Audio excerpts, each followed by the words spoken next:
Dans un monde agité et plein d'incertitudes, un terme résonne fortement dans la conscience mondiale, le nouvel ordre mondial.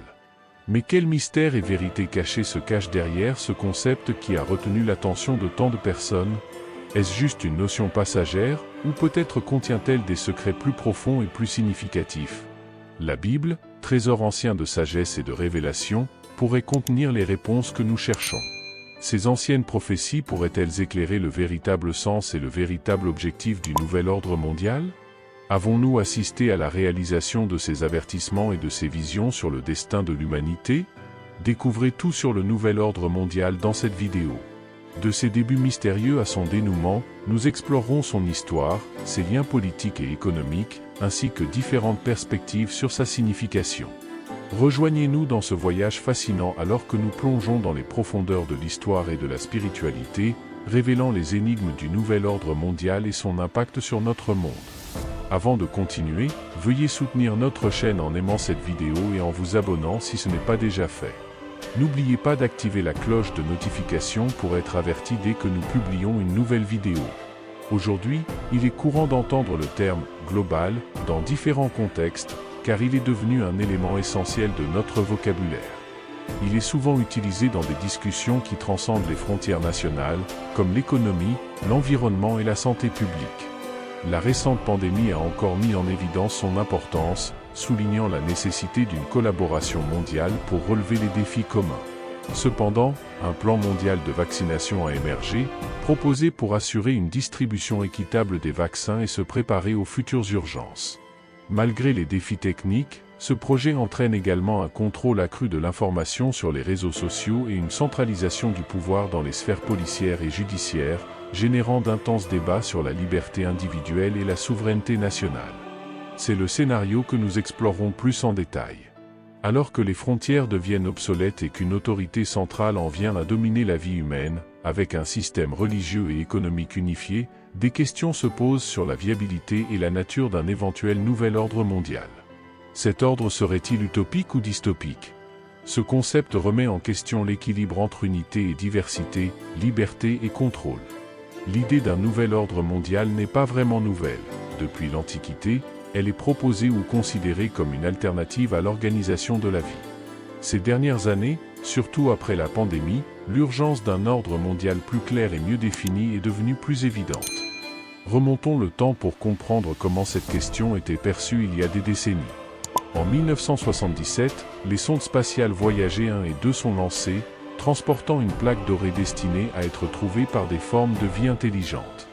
Le président Jimmy Carter a inclus un message qui disait « Le vaisseau spatial Voyager a été construit par les États-Unis d'Amérique, une communauté de 240 millions d'êtres humains parmi les 4 milliards qui habitent la planète Terre. » Bien que toujours divisés en États-nations, nous devenons rapidement une seule civilisation mondiale. Nous lançons ce message dans le cosmos, un cadeau d'un petit monde lointain, dans l'espoir de rejoindre un jour une communauté de civilisations galactiques. Ces paroles de Carter reflètent la croyance en un ordre mondial émerge. Avançant dans le temps, le président Bush, lors d'une session conjointe du Congrès convoqué pour discuter de la crise du Golfe Persique, a également abordé des sujets qui font écho à l'idée d'un nouvel ordre mondial, soulignant l'interconnexion croissante et la dépendance mutuelle entre les nations. Dans le contexte du déficit budgétaire fédéral, le président Bush a mentionné à plusieurs reprises dans son discours le « nouvel ordre mondial ». 4 mois après ce premier discours, il a abordé à nouveau le sujet dans une autre présentation, et 2 mois plus tard, en parlant au Congrès de la conclusion réussie de la guerre du Golfe Persique, il a réitéré sa vision du nouvel ordre mondial, en déclarant « Maintenant, je peux voir un nouvel ordre mondial, mesdames et messieurs, et jamais dans l'histoire il n'y a eu de plus grand défenseur de ce nouvel ordre que moi. » Avance rapide jusqu'en novembre 2008, Henry Kissinger, lauréat du prix Nobel de la paix, ancien secrétaire d'État et assistant du président pour la sécurité nationale, a écrit sur la vulnérabilité du système économique mondial, soulignant la nécessité d'un nouveau dialogue entre les États-Unis et le reste du monde. Le monde. Il a exprimé sa conviction que le président Barack Obama représentait le meilleur espoir pour l'avènement de ce nouvel ordre mondial. En juillet, face à la croissance incontrôlée de l'interdépendance mondiale, le besoin d'une véritable autorité politique mondiale s'est fait sentir. Même en pleine récession mondiale, il est devenu urgent de créer une telle autorité qui serait universellement reconnue et dotée du pouvoir effectif pour garantir la sécurité de tous. Le pape François, dans son encyclique Fratelli Tutti, publiée en octobre 2020, a abordé à plusieurs reprises la question du nouvel ordre mondial. Il a souligné l'importance de la fraternité et de la solidarité dans la construction d'un monde plus juste et équitable. Bien qu'il n'ait pas explicitement utilisé le terme « nouvel ordre mondial », ses messages sur la nécessité d'une plus grande collaboration internationale et d'un plus grand respect de la dignité humaine sont interprétés dans le contexte des discussions sur l'ordre mondial. En septembre 2023, ces questions ont été largement débattues lors d'une réunion à New York. Lors de l'Assemblée générale annuelle de haut niveau, à laquelle ont participé les dirigeants du monde entier, le thème central était « Reconstruire la confiance et raviver la solidarité mondiale ». Au cours de l'événement, l'accélération des actions liées à l'agenda 2030 et à ses objectifs de développement durable a été discutée, visant à parvenir à la paix, à la prospérité, au progrès et à la durabilité pour tous. Le nouvel ordre mondial était un thème central de la 70e Assemblée générale des Nations unies tenue à New York, reflétant un appel croissant à une réorganisation mondiale. Cette réunion a mis en lumière la multipolarité et a souligné l'importance d'un système international respectueux de la souveraineté des nations. Pour de nombreux eschatologues, cette période pourrait marquer la fin de l'ordre mondial actuel. Pourtant, en 2024, l'ONU reste au centre des efforts internationaux visant à relever les défis mondiaux les plus urgents, du renforcement de l'économie mondiale au soutien à l'action climatique et au maintien de la paix dans les régions déchirées par des conflits. La discussion a également impliqué des esprits divers, des penseurs et scientifiques au président, hommes politiques et chefs religieux, tous réfléchissant au concept d'un nouvel ordre mondial. Un économiste renommé et auteur à succès a commenté « Je dis depuis des années que le terme nouvel ordre mondial n'est qu'un code pour un socialisme mondial, où une élite domine le reste d'entre nous. » En outre, il a noté que le nouvel ordre mondial n'est, en fait, ni nouveau ni ordonné, mais qu'il est basé sur un chaos et une confusion aussi vieux que l'histoire. Dans une analyse biblique, le chapitre 11 du livre de la Genèse décrit la première tentative d'établir un nouvel ordre mondial après le déluge. Le récit rapporte que l'humanité, partageant une seule langue, a adopté une nature nomade, se déplaçant d'un endroit à un autre, jusqu'à atteindre la terre de Shinar, située dans l'actuel Irak. Connu pour sa grande fertilité et sa signification historique, le récit biblique décrit comment ils décidèrent de s'y installer, symbolisant un moment crucial dans l'histoire de l'unification humaine. En explorant le chapitre 11 de la Genèse, il apparaît clairement que les principales idoles dans le cœur des gens étaient la sécurité et la recherche de sens. En regardant les versets 3 et 4, nous voyons qu'ils se dirent entre eux « Faisons des briques et brûlons-les bien ». Ils ont utilisé de la brique au lieu de la pierre et du bitume au lieu du mortier. Alors ils proposèrent « Bâtissons une ville et une tour dont le sommet s'élève jusqu'aux cieux. Faisons-nous un nom, afin que nous ne soyons pas dispersés sur la face de la terre entière. » Ce désir de contrôler leur situation et de construire une ville et une tour pour rehausser leur réputation représentait une rébellion contre Dieu. Cette tentative d'unification sous un nouvel ordre mondial et d'ériger une tour qui toucherait les cieux est décrite comme un défi à la volonté divine. Après le déluge, Dieu avait établi les nations, mais ces peuples se sont unis pour défier son autorité, une ambition qui rappelle celle de Satan, comme le décrit Isaïe chapitre 14, versets 13 et 14. « Je monterai au ciel, j'élèverai mon trône. Au-dessus des étoiles de Dieu, je m'assiérai sur la montagne de l'assemblée, du côté du nord, je monterai au-dessus des hauteurs des nuages. » Les hommes et les femmes de cette première civilisation post-déluge, dans leur tentative d'établir un nouvel ordre mondial, ont défié les limites qui leur étaient imposées, visant à réaliser des réalisations qui dépassaient les plus grandes attentes de leurs fondateurs. Cependant, le danger de ce plan pour les générations futures et la menace posée par cet ordre créé par l'homme était si important que Dieu a décidé d'intervenir dès le début. Eugene Peterson note que Dieu est descendu pour voir la ville et la tour que ces gens avaient construite, réfléchissant à un peuple unifié par une seule langue. En analysant les versets 5 et 6, nous voyons que Jéhovah est descendu pour voir la ville et la tour que les fils des hommes construisaient, réalisant l'ampleur de leur union et de leurs défis. Et l'Éternel dit, « Voici, le peuple est un et ils parlent tous la même langue. Ils ont déjà commencé cette œuvre et maintenant rien ne les empêchera de réaliser leur projet. » C'est alors que Dieu dispersa le peuple à travers le monde et que la construction de la ville cessa. C'est pourquoi ce lieu fut appelé Babel, parce que c'est là que l'Éternel confondit la langue de toute la terre et les dispersa dans le monde entier. David Brie, spécialiste des prophéties, commente « Nous devons comprendre que l'internationalisme politique n'est pas la volonté de Dieu. Il a créé les nations. Lorsque les hommes, par leurs propres efforts et sans régénération divine, tentent d'unifier un conglomérat de nations sans la présence de Dieu, ils sèment dans cet effort les graines de leur propre destruction. C'est exactement ce qui se produira dans le futur ordre mondial dans lequel les hommes travaillent actuellement. Dans le premier ordre mondial, à Shinar, l'humanité a construit une ville et une tour pour se distancer de Dieu et affirmer son indépendance. Cependant, la Bible culmine avec la nouvelle Jérusalem descendant du ciel sur la terre afin que Dieu puisse vivre parmi son peuple. Ce qui ressemblait autrefois à un nouvel ordre mondial dans l'Antiquité est aujourd'hui confronté à des défis similaires. Nous pouvons surmonter ces problèmes aujourd'hui. Permettez-moi maintenant de parler de la tentative moderne d'un nouvel ordre mondial, représenté par les Nations Unies, dont le siège est situé à New York, aux États-Unis. Ce que beaucoup ne savent peut-être pas, c'est que les États-Unis sont le plus grand bailleur de fonds des Nations Unies, contribuant plus que tout autre pays. Il est cependant curieux de constater qu'ils reçoivent en même temps des critiques de la part des membres de cette même organisation. Les Nations Unies constituent un exemple intéressant du concept de nouvel ordre mondial. Il est intéressant de noter qu'il existe une propriété d'environ 4 hectares dans la ville de New York qui est considérée comme un territoire international souverain. Ce lieu n'appartient ni à la ville de New York, ni à l'État de New York, ni aux États-Unis d'Amérique, mais se trouve dans un vide juridique au sein même de la ville. Un aspect fascinant de la visite du bâtiment des Nations Unies est d'observer le nombre de références bibliques, même si elles sont souvent mal interprétées. Par exemple, il y a une mosaïque appelée « Colombe de la paix », cadeau du Vatican, et une statue intitulée « Bâton des épées pour en faire des socs », un cadeau de la Russie, qui se distingue parmi les œuvres d'art qui expriment le désir du monde de paix. Malgré toutes ces bonnes intentions, l'ONU est depuis le début un exemple de bureaucratie débridée. L'organisation est en proie à la fraude, aux débats interminables, aux insultes, aux déviations et aux comportements singuliers.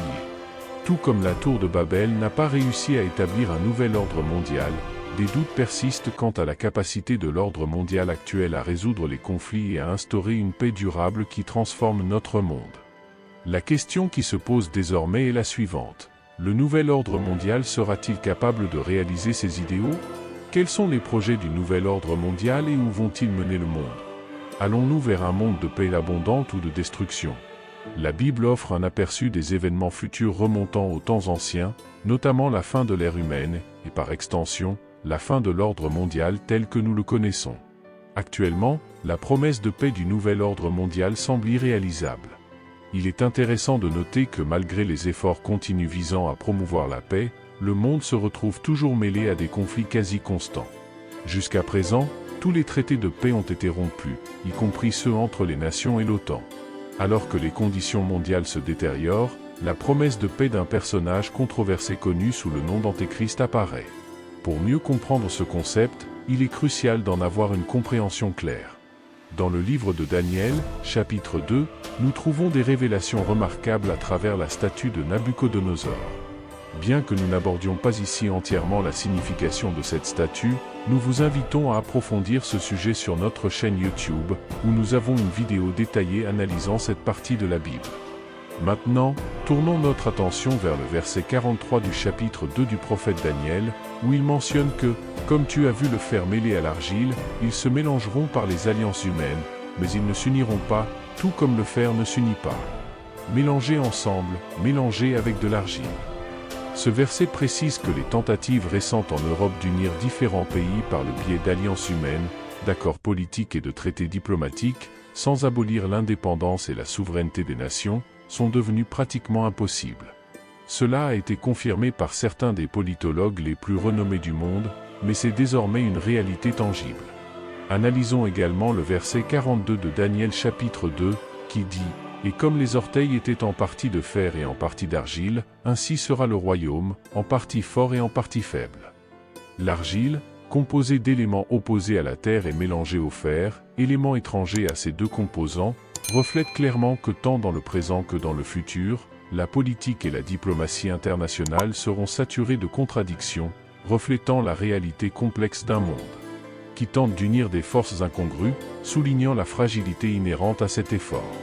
Agissant ostensiblement en faveur de la paix mondiale, ce leader, selon les prophéties, rompra le pacte au bout de 3 ans et demi, déclenchant un cataclysme sans précédent dans le monde.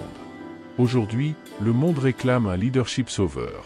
Les musulmans attendent le Mahdi, les Juifs attendent le Messie et la population mondiale aspire à un dirigeant capable d'assurer la stabilité et la sécurité.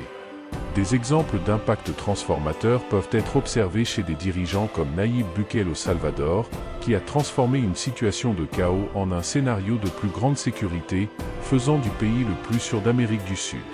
Cette transformation a incité de nombreuses personnes à vouloir des dirigeants similaires dans leur pays. Propre nation.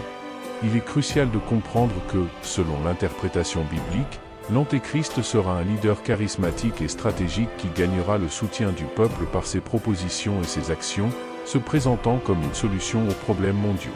Cependant, il est important de préciser que je ne compare pas Bukele à l'Antéchrist. De plus, dans le livre de l'Apocalypse, chapitre 6, verset 2, nous lisons à propos d'un cheval blanc. « Et je regardai, et voici, un cheval blanc, et celui qui était assis dessus avait un arc, et on lui donna une couronne, et il en est sorti victorieux, pour gagner. » Le cheval blanc symbolise une période de paix mondiale sans précédent, une paix qui sera malheureusement de courte durée. Le cavalier, identifié comme l'Antéchrist, est un guerrier et un dirigeant. L'arc sans flèche suggère que sa conquête sera une pacification politique soutenue par le pouvoir militaire, prélude au début de la 70e semaine de Daniel, également connue sous le nom de Grande Tribulation. Ce dernier dictateur, plus terrible que tous les précédents, régnera comme un faux messie et mènera l'humanité dans une rébellion contre Dieu, faisant écho à la rébellion de son prédécesseur biblique, Nimrod. La notion d'un dictateur satanique régnant sur l'humanité trouve ses racines dans Nimrod, le dirigeant de Babel. Il est décrit comme un chasseur vigoureux devant le Seigneur, ce qui suggère qu'il était un chasseur d'hommes, agissant ainsi pour défier Dieu.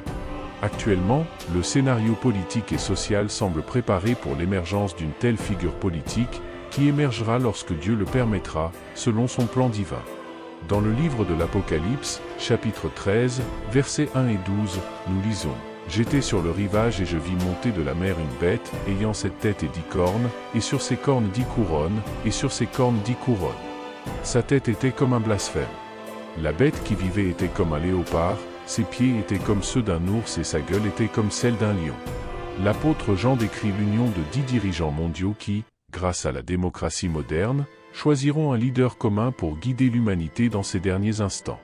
En avançant au chapitre 17, versets 12 et 13, nous trouvons plus de détails. « Les 10 cornes que tu as vues sont 10 rois qui n'ont pas encore reçu de royaume, mais qui pour 1 heure recevront autorité comme rois avec la bête. Bu et ils remettront leur pouvoir et leur autorité à la bête. » Ces 10 dirigeants émergeront comme une entité puissante et remettront leur autorité à l'Antéchrist. Ce scénario va vers l'accomplissement des prophéties bibliques. La question qui se pose est de savoir pourquoi la paix est l'instrument choisi par l'Antéchrist pour réaliser son sinistre plan. La Bible prédit que la paix sera utilisée comme un outil de manipulation, une stratégie de l'Antéchrist qui promettra la paix à une époque où le monde aura désespérément besoin de tranquillité, prêt à presque tout sacrifier pour cela. C'est dans ce contexte qu'il profitera du faux sentiment de paix pour consolider son contrôle mondial. Il disparaîtra au milieu de la grande tribulation, et son arrivée sera aussi soudaine que les douleurs de l'accouchement d'une femme enceinte, auxquelles personne ne peut échapper. L'Antéchrist utilisera la promesse de paix pour rassurer les nations alors qu'il établit son régime de terreur et de destruction. En période de désespoir et de crise, les gens aspirent à un leader capable d'atténuer leurs souffrances, d'améliorer leur situation financière et de donner de l'espoir pour l'avenir de leurs enfants. Pour beaucoup, ce qui compte n'est pas la véritable nature ou le caractère du leader, mais plutôt sa capacité à tenir ses promesses. Daniel chapitre 7 et Apocalypse chapitre 13 mettent en garde contre la venue d'un leader charismatique qui émergera sur la scène mondiale.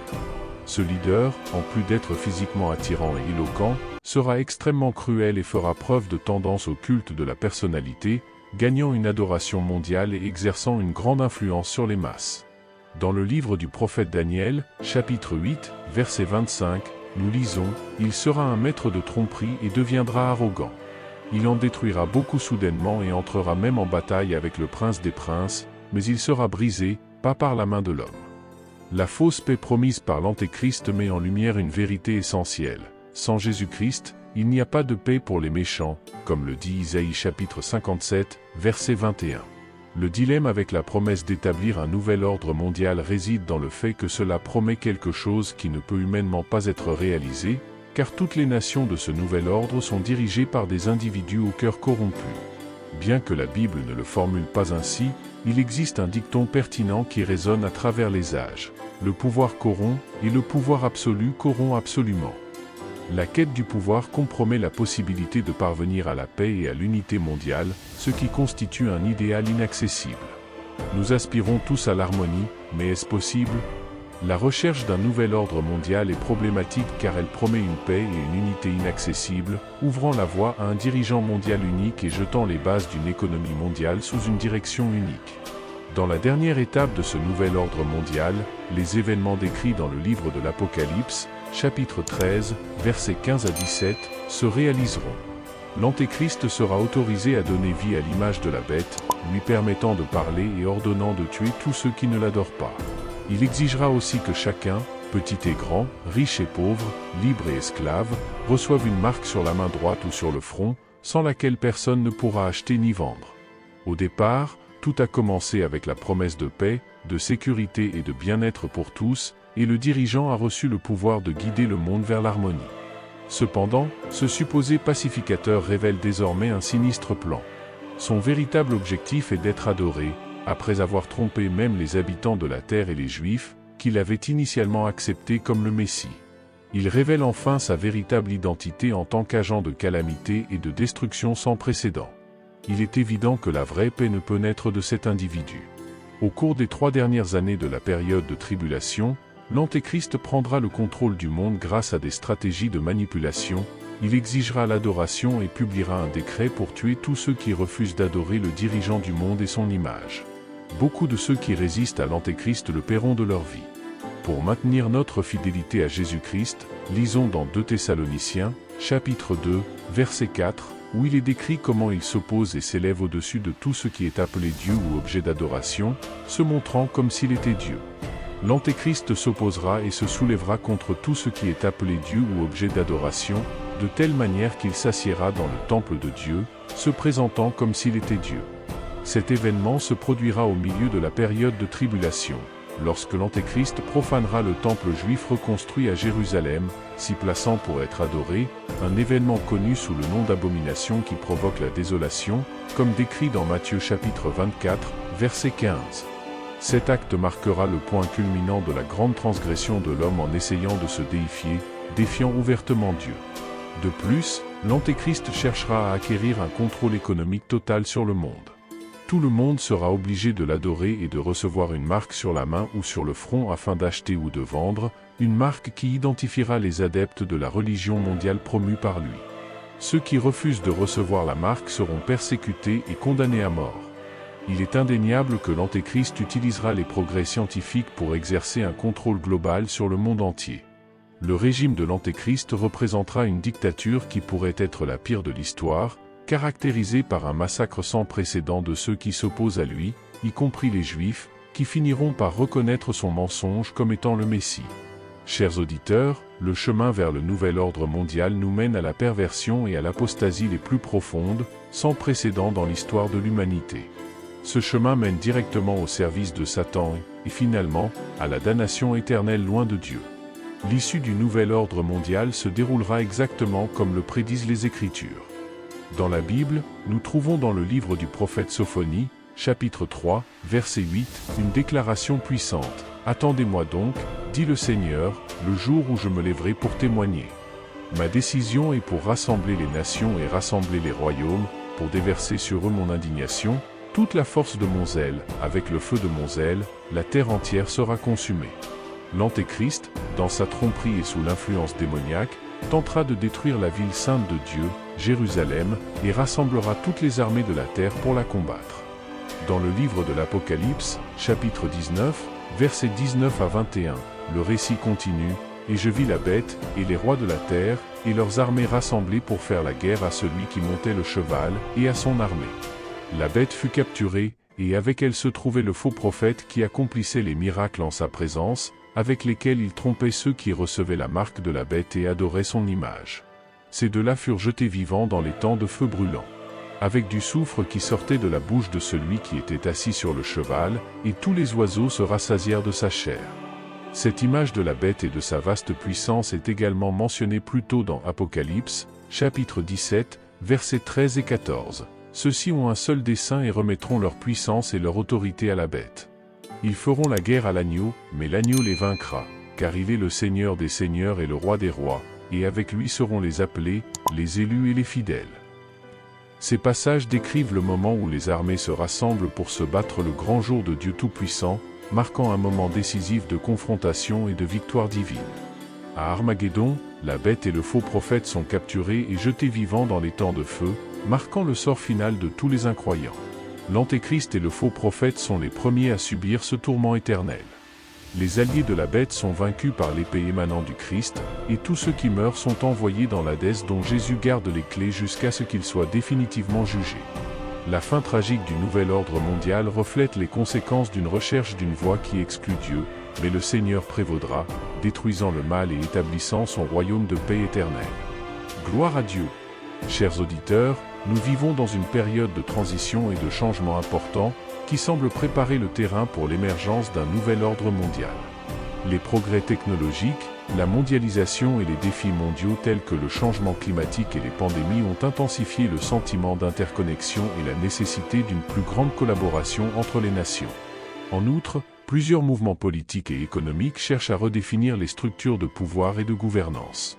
Tout cela indique que le monde se trouve à un point d'inflexion, où de nouvelles formes d'organisation et de gouvernance émergent à l'échelle mondiale. En tant que croyants, nous attendons avec impatience le retour de notre Seigneur Jésus-Christ, le bien-aimé de nos âmes, tandis que ceux qui n'ont pas Dieu se tournent vers le nouvel ordre mondial et l'Antéchrist. Rappelez-vous, faire confiance à Jésus ne faillit jamais. Ils n'auront jamais ses promesses et est le dirigeant idéal pour une nouvelle ère mondiale. En attendant, nous poursuivons notre chemin de foi, en nous préparant à ce qui va arriver. Dans notre culture actuelle, il est crucial d'être vigilant et de réfléchir à l'impact de ce qui est promu dans notre pays et dans le monde.